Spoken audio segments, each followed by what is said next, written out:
Assalamualaikum warahmatullahi wabarakatuh. Perkenalkan, nama saya Muhammad Galif Fawazi dari Fakultas Tarbiyah kelas A, Universitas PTIQ Jakarta. Insya Allah saya akan membahas tentang fenomena yang terjadi pada saat ini, yaitu fenomena child free. Apa itu child free? Istilah child free merupakan keputusan pasangan yang telah menikah yang menolak untuk memiliki keturunan. Bagaimana pandangan tentang child free ini bisa menyebar luas di masyarakat? Jawabannya adalah karena teknologi. Karena teknologi kita bisa menyebarluaskan pandangan kita terhadap sesuatu, opini kita, perspektif kita terhadap hal-hal tertentu itu bisa disebarluaskan, sehingga masyarakat akan bisa berpotensi berpikiran sama dengan kita.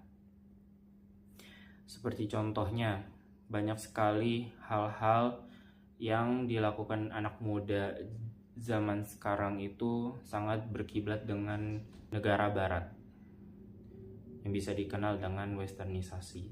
Begitu juga pemikiran-pemikiran tertentu itu bisa tersebar luas karena teknologi. Sekarang kita ke masalah utama. Kenapa orang ingin child free, tidak mau punya anak? Jadi masalah utama dan salah satu faktor orang tidak ingin mempunyai anak yaitu karena ketidaksiapan orang tua dalam memiliki anak juga mendorong seseorang untuk child free. Jadi orang-orang zaman sekarang itu sudah overthinking duluan sebelum punya anak. Mereka overthinking bagaimana nanti mereka akan menafkahi anak mereka, bagaimana dia akan menghidupi keluarga mereka. Jadi orang-orang berpikiran untuk lebih mudahnya hanya menghidupi dirinya dan pasangannya saja tanpa membiayai anaknya nanti. Tapi itu sangat bertolak belakang sekali dengan agama Islam. Jadi kita nggak boleh berpikiran bahwa punya anak itu akan menyusahkan duit kita nanti. Beberapa orang berpendapat bahwa fenomena child free merupakan pengaruh kebudayaan barat yang masuk melalui dunia tanpa sekat ini.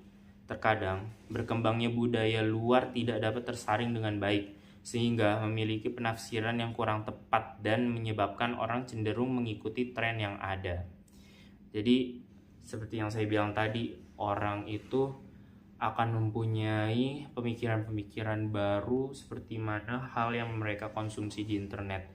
Jadi, masalahnya anak zaman sekarang itu mereka tidak tahu cara memfilter apa-apa yang mereka kelola dari internet, sehingga ilmu-ilmu yang seharusnya tidak sepatutnya masuk ke pemikiran kita ini masuk ke dalam otak kita, sehingga norma-norma baik yang sudah dibuat oleh agama bisa bertolak belakang karena persepsi-persepsi atau opini-opini orang terhadap hal-hal tertentu seperti pasangan sesama jenis, seks bebas, alkohol, dan lain-lain. Itu semua pengaruh internet. Karena mereka bebas beropini, jadi orang akan kemakan dengan logika-logika yang orang lain serukan. Selain faktor ekonomi, faktor kesehatan juga menyebabkan seorang untuk child free. Bagi wanita yang memilih menikah di umur 35 tahun ke atas, melahirkan anak di umur tersebut dapat membahayakan seorang ibu. Hal ini disebabkan menurunnya kondisi kesehatan ibu yang berumur dewasa tengah, sehingga kehamilan pada umur tersebut dapat berakibat keguguran, keterbelakangan mental pada bayi, dan komplikasi penyakit. Jadi tidak hanya kesiapan ekonomi yang menjadi masalah pada child free ini, tetapi masalah kesehatan. Banyak orang-orang yang memilih untuk menikah di umur yang dimana rahim mereka itu sudah tidak baik untuk memproduksi anak, berpikiran untuk child free untuk menyelamatkan pasangannya. Maka dari itu, child free itu menjadi masalah untuk negara kita. Apakah yang akan melanjutkan perjuangan Indonesia nanti? Siapakah yang akan memimpin Indonesianya nanti ke depan? jika keturunannya saja menurun drastis. Bagaimana dampak child free jika diterapkan di Indonesia? Sebelumnya, fenomena child free merupakan hal yang cukup lama terjadi di beberapa negara maju, seperti Cina dan Jepang. Hal ini ditunjukkan dengan adanya resesi seks yang mengakibatkan semakin turunnya angka fertilitas di negara tersebut. Dampak dari child free tersebut juga terjadi di Kabupaten Gunung Kidul yang memiliki angka fertilitas yang rendah. Padahal, pertumbuhan penduduk yang meningkat juga dapat menyokong perkembangan suatu wilayah.